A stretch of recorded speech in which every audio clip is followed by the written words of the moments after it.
নমস্কার বন্ধুরা, আমার চ্যানেলের আরও একটি নতুন রেসিপিতে আপনাদের সবাইকে স্বাগত।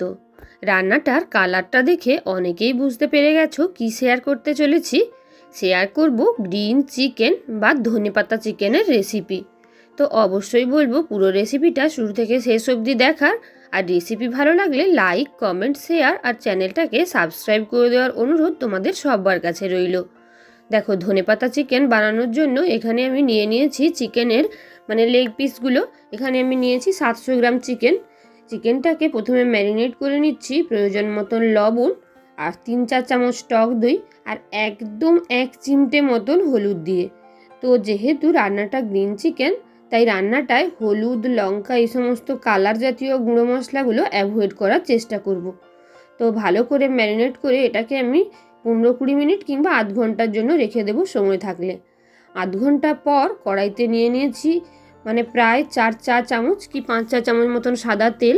তেল গরম হলে তেলের মধ্যে দিয়ে দিচ্ছি একদম ছোট কুচি করে কেটে রাখা পেঁয়াজ। এখানে তোমরা চাইলে পেঁয়াজ বাটাটাও ব্যবহার করতে পারো। পেঁয়াজটাকে 3-4 মিনিট ধরে নেড়ে চেড়ে হালকা ভেজে নেওয়ার পর এর মধ্যে দিয়ে দিচ্ছি ম্যারিনেট করা চিকেনের পিসগুলো। তো সবগুলো পিসই আমি দিয়ে দিচ্ছি। আর চিকেনের পিসগুলো দিয়ে আমি গ্যাসের ফ্লেমটা হাই করে রেখে চিকেনের পিসগুলোকে একটু ভেজে নেব। একদমই এই সময় গ্যাস ঢাকা দেব না কড়াইটা।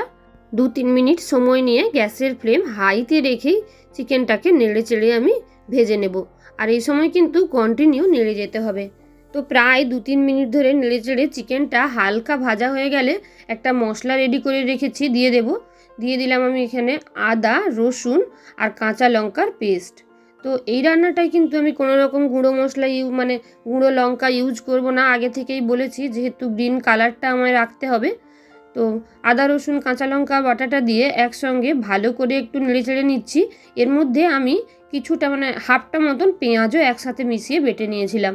তো ভালো করে আবারও মশলাটা মিশিয়ে সুন্দর করে কষানো হলে কষাতে দিয়ে আর একটা মশলার পেস্ট বানিয়ে নেব। এখানে প্রায় 3 চামচ মতন ধনে আর 1 চামচ মতন জিরে একসঙ্গে জল মিশিয়ে বেটে নিয়েছি।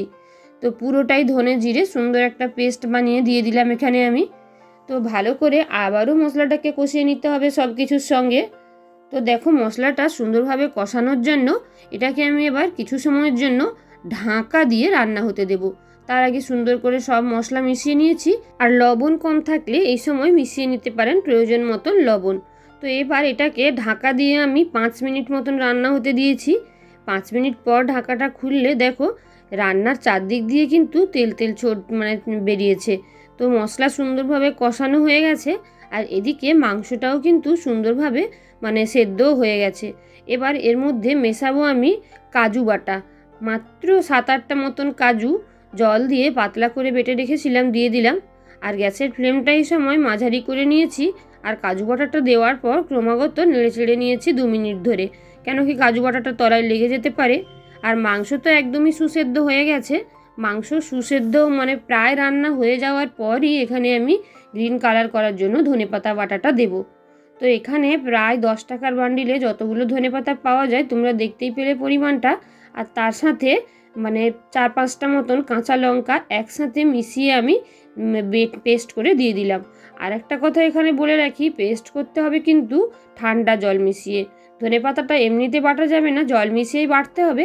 আর জলটা মেশানোর চেষ্টা করবেন ফ্রিজের একদম চিল ঠান্ডা জল। এতে কি হবে, এই যে গ্রিন কালারটা মাংসের একদম বজায় থাকবে। তো দেখো, কোনো রকম হলুদ গুঁড়ো, লঙ্কা গুঁড়ো ইউজ না করেও দেখো একটা গ্রিনের ওপর অন্য একটা কালার এসেই গেছে। কিন্তু এই গ্রিন কালারটাও যাতে শেষ পর্যন্ত থাকে, তাই ঠান্ডা জলে ধনেপাতাটা পেস্ট করাটা সবচেয়ে বেশি ভালো। তো ভালো করে নেড়ে চেড়ে মিশিয়ে নিচ্ছি। আমার ধনেপাতা চিকেন একদমই রেডি। তো গ্যাসটা অফ করে দেব। রেসিপিটা বানানো কতটা ইজি আর কতটা লোভনীয় তোমরা আশা করি দেখেই বুঝতে পারছো। আর রাইসের যে কোনো রেসিপি রুটি পরোটার সঙ্গে খেতে অপূর্ব লাগে। তো রেসিপিটা তোমাদের কেমন লাগলো অবশ্যই কমেন্টে জানিও। আর আরও নতুন রেসিপি পেতে চ্যানেলটাকে সাবস্ক্রাইব করে দিও। টাটা।